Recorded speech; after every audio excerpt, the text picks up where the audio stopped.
अस्सलामुअलैकुम एवरीवन। आज मैं बात करूंगी सना यूसुफ के कत्ल की। इसको दिन दिहाड़ी अपने ही घर में कत्ल किया गया। और कत्ल किसने किया? एक नाकाम आशिक ने, क्योंकि सना बार बार उसके प्रपोजल्स को रिजेक्ट कर रही थी। ये बात उससे हजम नहीं हुई और फिर ड्रामों में दिखाए जाने वाले नाकाम आशिकों की तरह उसने भी सोचा, अगर ये मेरी नहीं हो सकती तो मैं इसको किसी और को भी नहीं होने दूंगा।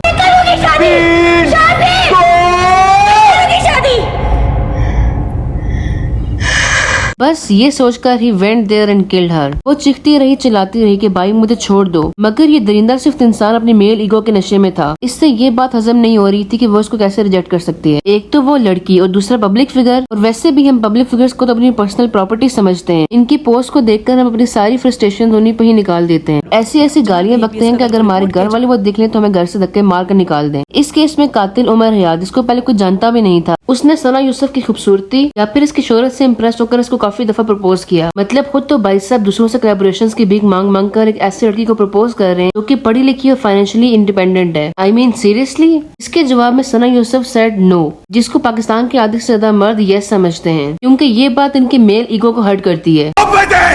वो मेरी है, वो यहाँ रहती है क्या? कि कोई लड़की इनको कैसे इनकार कर सकती है, वो भी इस मेल सेंट्रिक सोसाइटी में। फिर सना यूसुफ के बर्थडे वाले दिन ही उसके घर जाकर उसको ना कहने की सजा दे डाली, उसकी जान लेकर। वैसे क्या गलती थी उसकी? यही कि उसने इनकार किया। पाकिस्तानी मर्दों को इनकार सुनने की आदत नहीं है। एज वी ऑल नो कि आजकल की न्यू जनरेशन का brought up through social media ही हो रहा है। जो कुछ हम सोशल मीडिया या फिर टीवी ड्रामों में देखेंगे वही तो हम अप्लाई करेंगे। अब अगर हर टीवी ड्रामे में जुनूनी आशिक दिखाए जाएंगे जो अपनी पसंदीदा औरत को पाने की खातिर हर वो हरकत करते हैं जो नहीं करनी चाहिए। अब चाहे इसके बाप या भाई को मारकर इसको हासिल करना हो, तुम ऐसा सोच भी कैसे सकती थी कि तुम किसी और से शादी कर लोगी?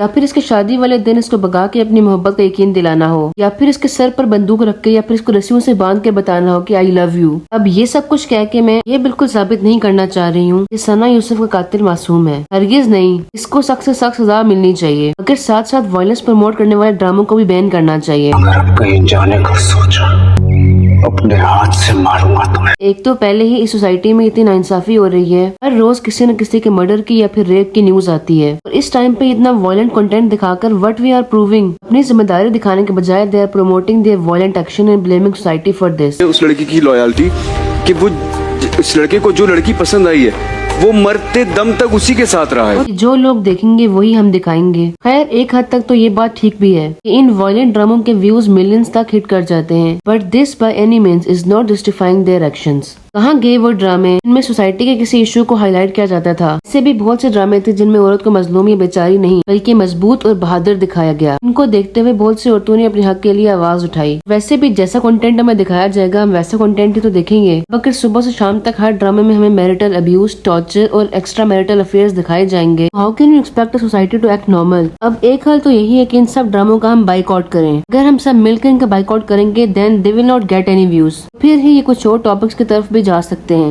वैसे इन सब में कसूर हमारे मास्टर का भी है, क्योंकि हम बचपन से ही बच्चों की परवरिश भी ऐसे ही करते हैं जो इनकी होल लाइफ को इफेक्ट करती है। अगर बच्चा गिर जाए फिर उसको चोट लग जाए तो हम हमेशा यही कहते हैं कि boys don't cry because they are very strong, they can't express any feelings. फिर इसी तरह से वो अपने आंसू को अपने अंदर ही छुपा कर रखते हैं। फिर आहिस्ता आहिस्ता ये आंसू एक लावा की शक्ल इख्तियार कर जाते हैं। फिर एक टाइम ऐसा आता है when they become aggressive beast. फिर इनको रोकना खतरनाक हो जाता है। ये हमारे मास्टर के लिए खतरा बन जाते हैं। इसके बरअक्स हम लड़कियों को शुरू से ही बाउंड कर देते हैं। वो क्या पढ़ेंगी, क्या जॉब करेंगे, इसका फैसला वो नहीं बल्कि उनके घर वाले करते हैं। अगर वो अपनी मर्जी से कुछ करना चाहें तो उनको एक्सेप्ट नहीं किया जाता। ऑलवेज से कि कोई प्रोफेशन या फिर कोई प्लेटफॉर्म बुरा नहीं होता, बल्कि इसको लोग खुद खराब कर देते हैं। आजकल बहुत से लोग सोशल मीडिया से अर्निंग कर रहे हैं, अगर वहीं बहुत से लोग इसका गलत इस्तेमाल भी करते हैं। It's totally up to us how we are using it. इसीलिए किसी के प्रोफेशन को टारगेट करने के बजाय कि because she was a TikToker इसीलिए इसका मर्डर हुआ, या फिर because she is a working woman इसलिए इसको हरास किया जाता है। ये हमारी जिम्मेदारी है कि हम हर उस काम से दूर रहें जो किसी की तकलीफ का बायस बने। अगर हम किसी को हरास करने के बारे में सोचें तो एक बात जरूर जहन में रखें, what if someone else is doing the same thing with our mother और सिस्टर? फिर उस पे हमारा क्या रिएक्शन होगा? इसलिए अगर हम किसी को प्रोटेक्ट नहीं कर सकते तो किसी को हरास भी नहीं करना चाहिए। इसके अलावा एज वी ऑल नो हमारे मुल्क में लॉस तो बहुत ज्यादा है, अगर इनको इम्प्लीमेंट नहीं किया जाता। यहाँ मर्डर्स और रेप्स तो हो जाते हैं मगर मुजरिम खुलेआम फिरते हैं बिकॉज दे नो कि उनको पनिशमेंट नहीं मिलेगी। इसीलिए it's a crucial time right now हम इस बात को मेक श्योर करें कोई भी मर्डर यहाँ पे कानून से बच नहीं सकता।